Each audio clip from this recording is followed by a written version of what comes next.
ஐயா இடதுசாரி பெரியவரை வாழ்த்த வந்திருக்கின்ற வலதுசாரி மகள் நான்.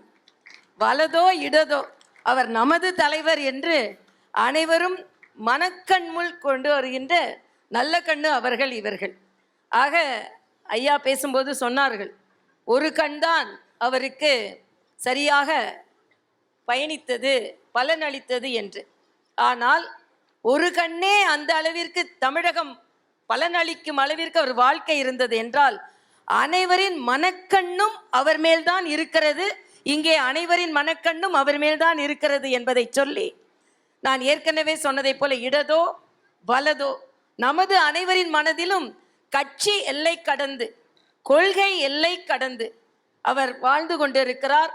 அவருக்கு வாழ்த்த எனக்கு வயதில்லை. ஆனாலும் இந்த நிகழ்வில், இப்படிப்பட்ட ஒரு நிகழ்வில் என் வாழ்நாளில் இப்படிப்பட்ட மாற்றுக் கொள்கை உள்ள ஒரு பெரும் தலைவரை, அனைவரும் மதிக்கக்கூடிய ஒரு தலைவரை வணங்குவதற்கு ஒரு வாய்ப்பை இறைவன் எனக்கு ஏற்படுத்தி தந்தான் என்ற வகையில் எனது வணக்கத்தை தெரிவித்து, அவருக்கும் எனது வணக்கத்தை தெரிவித்து, இது எனது வாழ்நாளில் மிகப்பெரிய வாய்ப்பாகவே நான் கருதுகிறேன் என்று சொல்லி எனது உரையை நிறைவாக நிறைவு செய்கிறேன். நன்றி, வணக்கம்.